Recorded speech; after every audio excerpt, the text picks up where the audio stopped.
akan mempresentasikan makalah kami tentang asal-usul anak, hadana, dan perwalian. Baiklah, saya Zahra Turiyat dengan NIM 2013-010099 akan mempresentasikan poin A mengenai status anak dan pembuktian asal-usul anak. Di Indonesia, terdapat beberapa aturan yang berbeda mengenai asal-usul anak. Hal ini bisa dimaklumi karena pluralitas bangsa, terutama dalam kaitannya dengan agama dan adat istiadat. Berarti hukum yang berlaku juga berbeda. Sampai saat ini, setidaknya telah diterapkan 3 hukum, yaitu hukum Islam, hukum perdata, dan hukum adat. Semua undang-undang tersebut, selain kesamaannya, memiliki perbedaan yang sangat signifikan mengenai asal-usul anak, terutama dalam aspek etika dan moral. Tentu saja, hukum Islam lebih menekankan pada aspek moral. Undang-Undang Perkawinan Nomor 1 Tahun 74 menentukan bahwa anak yang sah adalah anak yang dilahirkan dalam atau sebagai akibat perkawinan yang sah. Dari ketentuan undang-undang ini dapat kita lihat adanya 2 kemungkinan sahnya anak, yaitu anak yang dilahirkan dalam perkawinan yang sah atau anak yang dilahirkan sebagai akibat perkawinan yang sah. Undang-Undang Nomor 1 Tahun 74 mengenai asal-usul anak dalam pasal 42, 43, dan 44. Memperhatikan pasal 42 tersebut, di dalamnya memberikan toleransi hukum kepada anak yang lahir dalam perkawinan yang sah, meskipun jarak antara pernikahan dan kelahiran anak kurang dari batas waktu minimal usia kandungan. Selama anak itu lahir, sementara ibunya menikah secara sah, maka anak itu adalah anak yang sah. Selanjutnya, adapun pembuktian asal-usul anak, Undang-Undang Perkawinan dalam pasal 55 dan kompilasi menjelaskannya dalam pasal 103 mengaturnya, yang isinya yaitu 1. Asal-usul seorang anak dapat dibuktikan dengan akta kelahiran atau alat bukti lainnya. Yang kedua, bila akta kelahiran atau alat bukti lainnya tersebut dalam pasal 1 tidak ada, maka Pengadilan Agama dapat mengeluarkan penetapan tentang asal-usul seorang anak setelah mengadakan pemeriksaan yang teliti berdasarkan bukti-bukti yang sah. Yang ketiga, atas dasar ketetapan Pengadilan Agama tersebut dalam pasal 2, maka instansi pencatat kelahiran yang ada dalam daerah hukum Pengadilan Agama tersebut mengeluarkan akta kelahiran bagi anak yang bersangkutan. Mungkin itulah poin dari saya. Selanjutnya akan dijelaskan oleh rekan saya. Baik, selanjutnya itu bagian B, pemeliharaan anak dan hak anak jika terjadi perceraian. Dalam agama Islam, pemeliharaan anak disebut juga dengan adanah. Secara etimologis, adanah ini berarti di samping atau berada atau di bawah tiga. Sedangkan secara terminologisnya, adanah yaitu merawat dan mendidik seorang yang belum mayis atau yang kehilangan kecerdasannya, karena mereka tidak bisa memiliki kedudukannya sendiri. Pemeliharaan anak juga mengandung sebuah tanggung jawab orang tua untuk mengawasi, memberi pelayanan yang semestinya, serta mencukupi kebutuhan hidup dari seorang anak. Selanjutnya, tanggung jawab pemeliharaan anak berupa pengawasan dan pelayanan serta pencukupan nafkah anak tersebut bersifat kontinu sampai anak tersebut mencapai batas yang legal sebagai orang dewasa yang telah mampu berdiri sendiri. Pada prinsipnya, tanggung jawab pengasuh anak ada pada orang tua, terlepas dari apakah orang tua tersebut masih bersama atau gagal dalam perkawinan karena perceraian. Dalam pasal 41 Undang-Undang Perkawinan dinyatakan akibat putusnya perkawinan karena perceraian ialah 1. Baik ibu maupun ayah tetap berkewajiban untuk mengasuh dan mendidik anaknya. Hanya berdasarkan kepentingan anak, apabila terjadi perselisihan tentang penguasaan anak, maka pengadilan yang akan mengambil keputusan. 2. Bapak yang bertanggung jawab atas semua biaya pemeliharaan anak dan pendidikan yang diperlukan anak itu. Bila mana bapak dalam kenyataannya tidak dapat memenuhi kewajiban tersebut, pengadilan dapat menentukan bahwa ibu ikut memikul biaya tersebut. 3. Pengadilan dapat mewajibkan kepada bekas suami untuk memberikan biaya penghidupan dan atau menentukan sesuatu kewajiban bagi bekas istri. Ketentuan pasal 41 Undang-Undang Perkawinan tersebut diterapkan pada kewajiban serta tanggung jawab suami atau bekas suami apabila dia mampu, namun apabila suami tidak mampu, pengadilan dapat menentukan hal tersebut. Penjelasan mengaturnya secara lebih rinci dalam pasal 105 sebagai berikut. Dalam hal terjadinya perceraian, 1. Pemeliharaan anak yang belum mayis atau belum cukup 12 tahun adalah hak ibunya. Yang kedua, pemeliharaan anak yang sudah mayis diserahkan kepada anak untuk dimilih di antara ayah atau ibunya sebagai pemegang hak pemeliharaannya. Yang ketiga, biaya pemeliharaan ditanggung oleh ayahnya. Jadi meskipun pemeliharaan anak akibat terjadinya perceraian dilakukan oleh ibu dari anak tersebut, biaya pemeliharaannya tetap menjadi tanggung jawab ayah. Karena tanggung jawab seorang ayah tidak hilang karena terjadi perceraian. Selanjutnya, materi akan dilanjutkan oleh rekan saya kepada Ustaz. Baik, saya akan melanjutkan materi selanjutnya, yaitu tentang pemeliharaan anak dan hak anak jika terjadi perceraian. Ini telah dijelaskan dalam surat Al-Baqarah ayat 233. A'udzubillahi minasyaitonir rajim. Bismillahirrahmanirrahim. Wal walidatu yurdi'na auladahunna haulaini kamilaini liman arada an yutimma radha'a. Wa 'alal mawludi lahu rizquhunna wa kiswatuhunna bil ma'ruf. La tukallifu nafsun illa wus'aha. La tudarra walidatun biwaladiha wa la mawludu lahu biwaladihi wa 'alal warisi mislu dzalik. Fa in arada fisalan an taradin minhuma wa tashawurin fala junaha 'alaihima wa an aradtum an tastardi'u awladakum fala junaha 'alaikum idza salamtum ma ataitum bil ma'ruf wattaqullaha wa'lamu annallaha bima ta'maluna basir.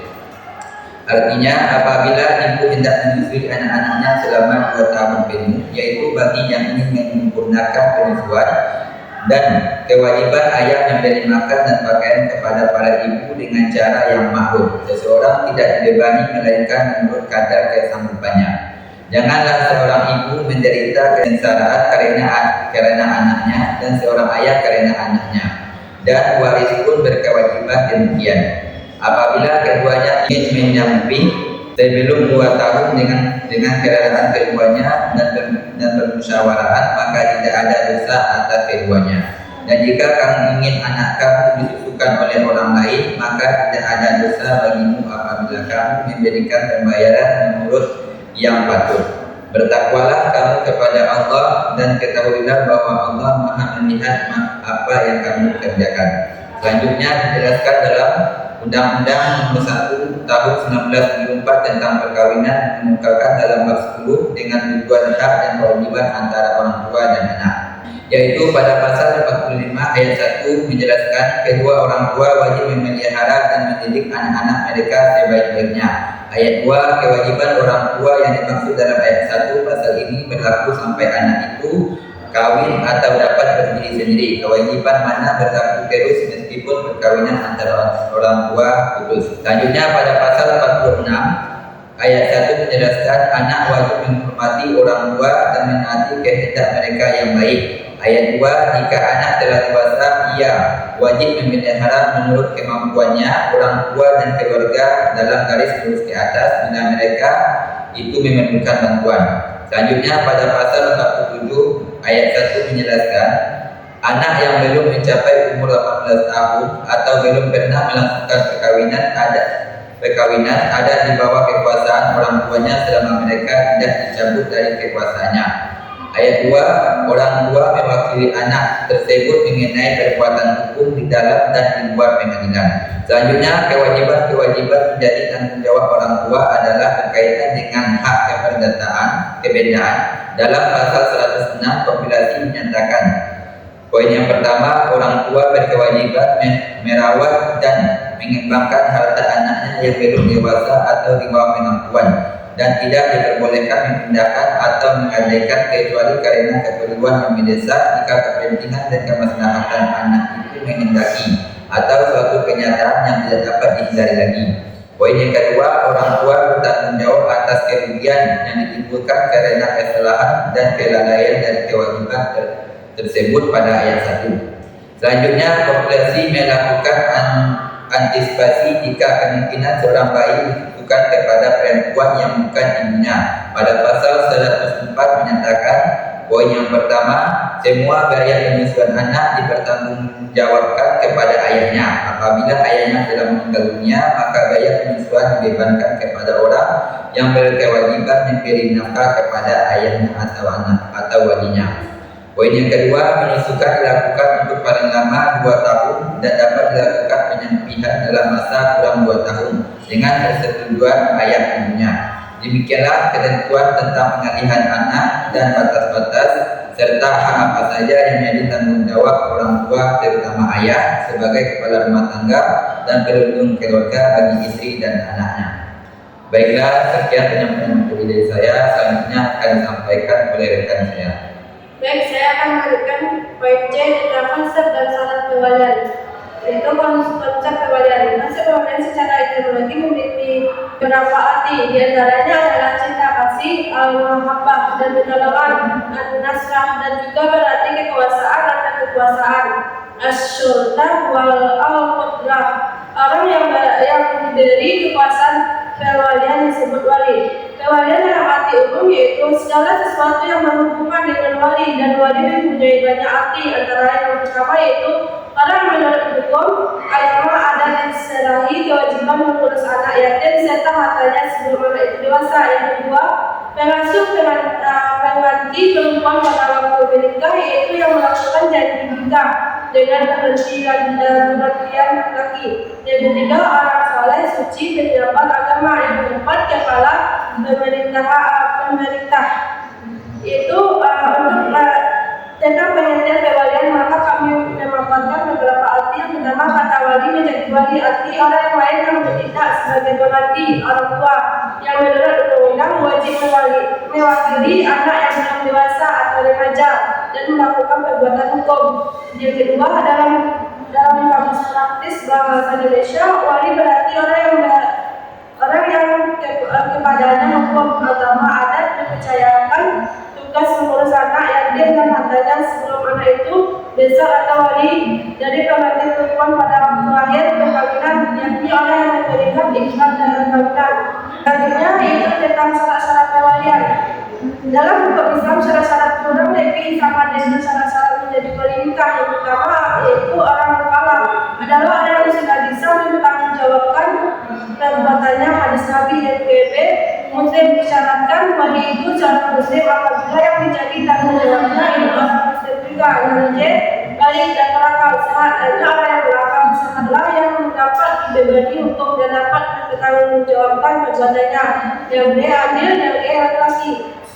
Adapun dalam hadanah, para ulama mazhab sepakat bahwa dalam usulan disyaratkan bahwa orang yang mengasuh berakal sehat dan dipercaya suci diri bukan pelaku maksiat, bukan penari, dan bukan peminum khamar, serta tidak mengabaikan adik-adik asuhnya. Seseorang yang akan menjadi wali terhadap diri seorang anak harus dapat menjamin kesehatan anak tersebut dan mampu mendidik anak tersebut hingga kelak menjadi orang baik. Ada 4 menjadi wali. Yang pertama itu dewasa dan sehat akal, tidak gila ataupun bodoh. Yang kedua, dapat dipercaya untuk mencapai kesejahteraan anak dan adil terhadap anak tersebut. Yang ketiga, bisa melakukan tugas-tugas yang diberikan kepadanya sebagai orang wali. Yang keempat, seagama. Seorang wali harus beragama yang sama dengan anak yang diasuhnya. Yaitu, adapun orang-orang yang berhak menjadi wali pada umumnya, tanggung jawab orang tua terhadap anak dalam hukum Islam diatur adalah ibu yang memelihara anaknya ketika bercerai, dan jika ibu sudah tidak ada diserahkan kepada pemeliharaan yang lebih dekat dengan hubungan sebagai ibu. Yang pertama itu ibunya ibu, nenek dari ibu. Yang B, ibunya ayah, nenek dari ayah. Yang C, ibu nenek. Yang D, seterusnya dengan mendahulukan perempuan baru laki-laki kalau sudah tidak ada yang perempuan seperti bibi. Hanya itu yang bisa saya sampaikan. Saya kembalikan kepada moderator. Mungkin itulah hasil dari presentasi kami. Kalau ada